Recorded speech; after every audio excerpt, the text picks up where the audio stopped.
Hello, my precious mortal soul.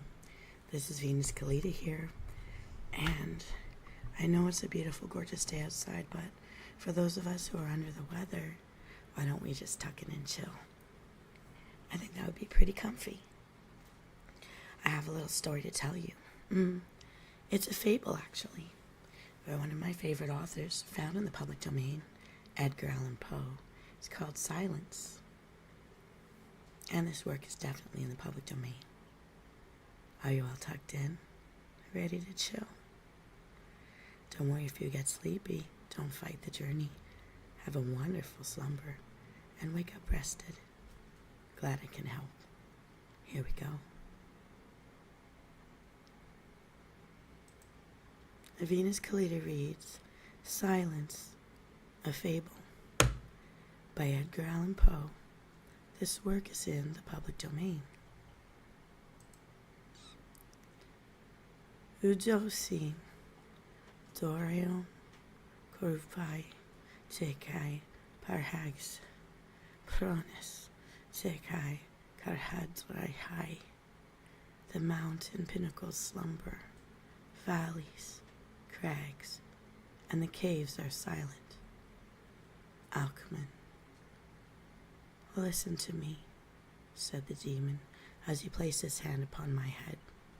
The region of which I speak is a dreary region in Libya, by the borders of the river Zaire, and there's no quiet there, nor is there silence. The waters of the river have a saffron and sickly hue, and they flow not onwards to the sea, but palpitate forever and forever beneath the red eye of the sun, with a tumultuous and convulsive motion. For many miles on either side of the river, oozy bed is a pale desert of gigantic water lilies.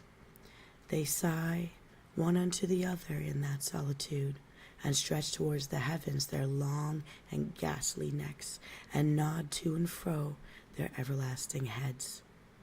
And there is an indistinct murmur which cometh out from among them like the rushing of subterranean water, and they sigh one unto the other. But there is a boundary to their realm, the boundary of the dark, horrible, lofty forest. There, like the waves about the Hebrides, the low underwood agitating continually. But there is no wind throughout the heaven, and the tall primeval trees rock eternally hither and thither with a crashing and mighty sound. From their high summits, one by one, drop everlasting dews, and at the roots their strange poisonous flowers lie within in perturbed slumber. And overhead, with a rustling and loud noise, the gray clouds rush westwardly forever until they roll a cataract over the fiery wall of the horizon. But there is no wind throughout the heaven, and by the shores of the river Zaire there is neither quiet nor is there silence. It was night, and the rain fell, and falling, it was rain, but having fallen, it was blood. And I stood in the morass among the tall, and the rain fell upon my head, and the lilies sighed one unto the other in the solemnity of their dissolution. And all at once the moon arose through the thin ghastly mist, and was crimson in color. And mine eyes fell upon a huge grey rock which stood by the shore of the river, was lighted by the light of the moon. And the rock was grey and ghastly and tall, and the rock was grey. Upon his front were characters engraven in the stone, and I walked through the morass of water lilies until I came close unto the shore, and I might read the characters upon the stone. But I could not decipher them, and I was going back into the morass when the moon shone with a fuller red, and I turned and looked again upon the rock and upon the characters, and the characters were desolation. And I looked upwards, and there stood a man upon the summit of the rock, and I hid myself among the water lilies, and I might discover the actions of the man.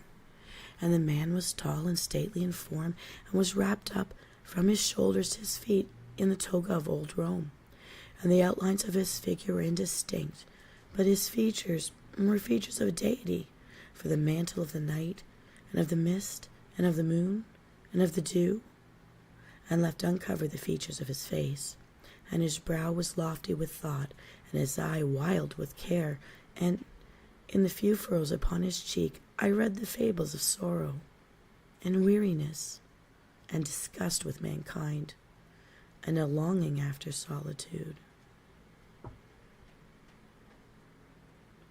And the man sat upon the rock, and leaned with his head upon his hand, and he looked out upon the desolation. He looked down into the low and quiet shrubbery, and up into the tall primeval trees, and up higher at the rustling heaven, and into the crimson moon. And I lay close with the shelter of the lilies, and I observed the actions of the man, and the man trembled in the solitude. But the night waned, and he sat upon the rock.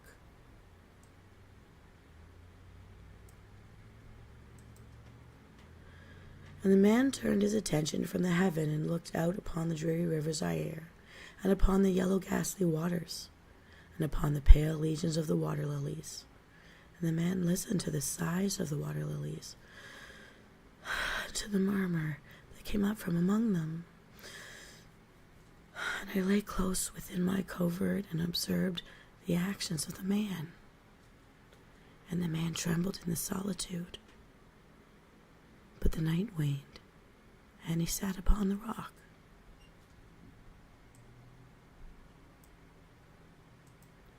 Then I went down into the recesses of the morass, waded afar in among the water lilies, and I called unto the hippopotami which dwelt among the fens and the recesses of the morass. And the hippopotami heard my call, and came with the behemoth unto the foot of the rock, and roared loudly and fearfully beneath the moon. And I lay close within my covert and observed the actions of the man. And the man trembled in the solitude. But the night waned, and he sat upon the rock. Then I cursed the elements with the curse of tumult, and a frightful tempest gathered in the heaven, where before there had been no wind.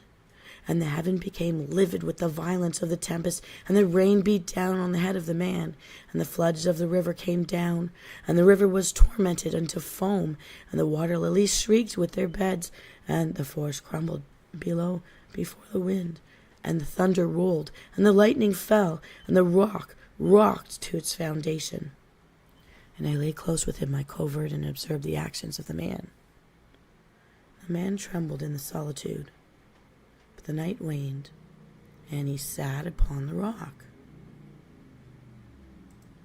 Then I grew angry, and I cursed of the silence, the river, and the lilies, and the wind, and the forest, and the heaven, and the thunder, and the sighs of the water lilies. And they became accursed and were still. The moon ceased to totter up its path to the heaven, and the thunder died away. The lightning did not flash, and the clouds hung motionless, and the waters sunk to their level and remained, and the trees ceased to rock, and the water lily sighed no more, and the murmur was heard no longer from among them, nor any shadow of sound throughout the vast, limitless desert. And I looked upon the characters of the rock, and they were changed. The characters were silence. And mine eyes fell upon the countenance of the man, and his countenance was wan with terror. And hurriedly he raised his head from his hand, and stood forth upon the rock and listened. But there was no voice throughout the vast, limitless desert, and the characters upon the rock were silence. And the man shuddered, and he turned his face away, and he fled afar off in haste, so that I beheld him no more.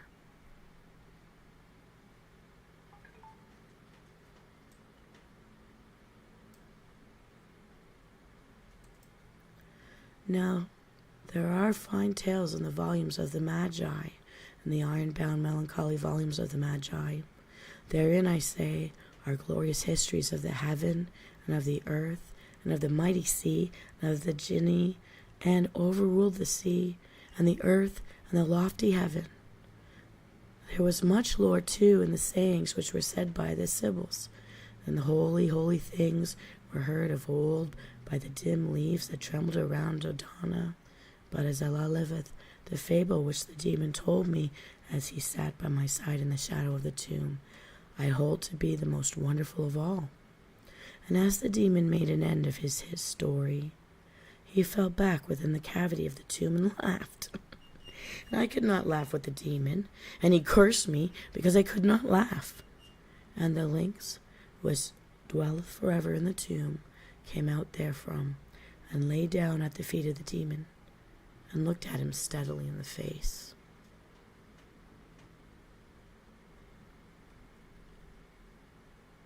Dun, dun, dun. What do you think, Msoul? I'm not quite sure how the beginning of the end really led into the story. But what I think of the ancient Roman, was he someone we know by a different name? Oh, someone who walked the earth in Roman times? Well, I'm going to let you think about it, and you can post your theories in the comments. If you're not one of my subscribers, please do hit like and subscribe and join and help us grow our channel. Everybody's welcome in our community. We're a positive space and a welcoming space where I don't allow any trolls. Neither the demons.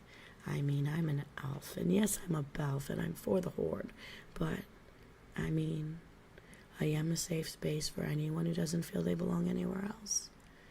And a welcoming space for anyone who feels they belong anywhere at all.